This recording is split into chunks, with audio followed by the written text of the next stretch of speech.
Hashtag DC Public Banking. Hashtag DC Public Banking. Good evening. Evening. Evening. How are we doing? Good. Is everyone fine? Yeah. I don't know what world you living in if everyone is fine. I am definitely irate. A bumper sticker says if you're not outraged, then you are not paying attention. All right, my name is Kimon Freeman, Angry Black Man in Therapy. Yeah, yes, indeed. Just had my medicine so everybody can relax. I'm here representing We Act Radio. Everybody say we. We Act Radio. Do something. All right, we are the I guess the wayward child of WPFW because we're here to tell the truth and shame the devil. We are located in Anacostia. We are also partnering with WOOK, which is the first low-power FM station in this city, soon to be broadcasting on 103.1 FM. So please look out for that as we try to give them hell. Now, I'm honored to be here with such an esteemed panel. I'm glad that we finally have found the issue that we could use as a pressure point to make a system that's unresponsive to our demands of justice do just that, take our money back. We feel strongly that who we give our money to is who we give our power to, and it's about time that we begin to vote with our dollars and pray with our feet. DC government here actually does their banking with Wells Fargo. Everybody say boo. Boo. All right. And we're going to be leading a 1-2 punch here. What we're going to do is start with a divestment campaign to remove those dollars with DC Council legislation behind us. Once that goes through, then the 2-punch will hopefully be ready to hand it over to these wonderful people with the solution of creating a public bank. For the at the risk of sounding preaching to the choir, I heard someone say that the choir needs practice. So let me start by this. I'm an artist by trade, so this is a story I think speaks volumes to the issues at hand. A young couple are in their home having dinner for the first time. The young wife is fixing pot roast for her husband. I think my dear Benjamin knows this story too well. I apologize for being repetitious. Oh yeah. I love my feminists.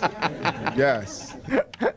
And so the wife asked the husband who was cooking the pot roast, he cuts off the tail of the pot roast before putting it in the oven. He said, well, why do you do that?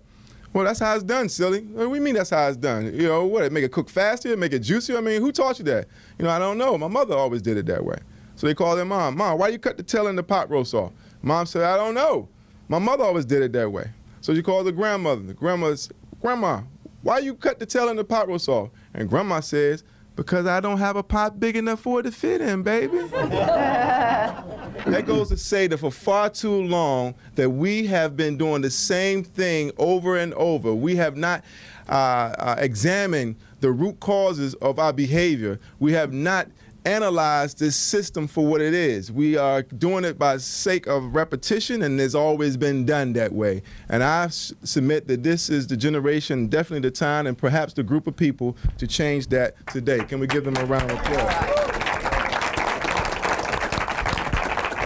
All right, everyone knows who's here. Again, the hashtag is DC Public Banking. I hope that people will be utilizing that throughout the night because we are on a campaign to educate the public. And with the fact that 5 corporations control most of what we see here and read, our fight is on our hands to do just that.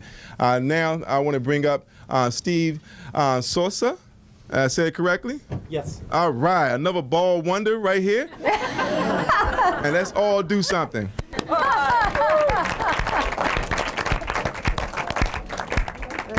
So my name is Steve Soiser. I'm with the DC Public Banking Center. We're the sponsors of the event tonight, and I want to thank everyone for coming out. We've had a busy day before us, already 2 meetings, one with sort of partners and allies, and another one at the City Council building with some important city agency partners, and got asked a lot of tough questions and gave some very good answers back with the help of some people in this room. So I want to thank everyone who participated in those meetings and who's here tonight. I'd like to talk just briefly about the DC Public Bank and what the basic concept is, so you'll have that in mind as the speakers start talking tonight. The basic concept is that a DC Public Bank could be established to be the depository institution for the DC government's accounts, various bank accounts. There's about 30 of them, somewhere around $1.8 to $2.2 billion sitting in various bank accounts, not doing very much of anything for the benefit of DC except holding the government's deposits. And we'd like to see some movement towards moving those accounts into a DC Public Bank that would also turn around and do some lending into our community. And we have identified 4 priorities that we'd like the DC Public Bank to emphasize, and those are business expansion, small and medium business lending, affordable housing, sustainability investments, and infrastructure. And we think this would do a lot towards creating some more jobs in DC, and could all be done through our existing community banks, credit unions, and smaller institutions that are called community development financial institutions. And they're really on the front line of lending in the city and around the country as the historic banking sector has collapsed, and there's hardly anything left. So the community development financial institutions are really doing the innovative lending. There are reasons that we'd like to see the public bank do this instead of Wall Street being the depository institution. A DC Public Bank would be accountable to the public. It would be wholly owned by DC government, no outside investors making decisions about the bank's lending, and no million-dollar bonuses to the top executives. Right. No big fat salaries to the top execs. It's modeled after the Bank of North Dakota, I probably should have said earlier, which is a state bank that's been around for nearly 100 years. And it is a big, successful financial institution in North Dakota that has a whole range of successful lending programs, from small businesses to medium-sized businesses, agriculture, housing, infrastructure. A very nice set of programs that is really building the state's economy. As a result of the Bank of North Dakota lending through local lenders, the community banks, the banking sector in North Dakota looks like no place else we can find in the United States. It looks like DC's banking sector looked when I moved here 30 years ago, which was a lot of community banks, a lot of independent banks, and the big banks were sort of on the fringes. They were competing, but not doing too well. And with consolidation of the banking industry, that's all changed. And there are literally, I would call them maybe 3 community banks and maybe 4 more that are more small regional banks that I would consider sort of in the realm of potential partners for the DC Public Bank. And when you look around the world, it's the same story. Public banking is, in some countries, the dominant institution that is providing banking services to ordinary people.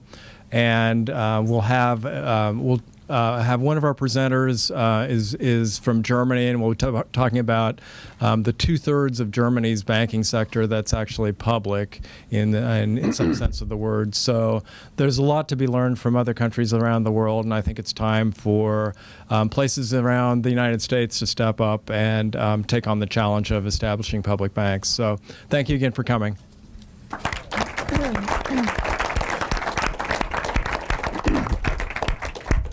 I'll turn it over to Ruth Kaplan now. So again, welcome everybody. Now, you have some things on your seats. You may have noticed a magazine about public banking, a cool postcard about public banking, but also index card. You may notice that you have an index card. That is for your questions. So as you listen to the speakers, if you have a question that you want to ask, please write it down, because to save time, we're just going to read some of the questions at the end, okay?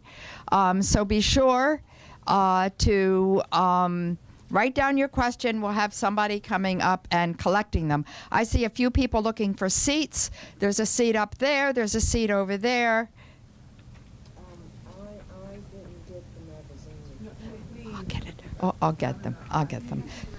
So we have a seat up here. If you, anybody need a seat? There's a couple of seats up here. Okay.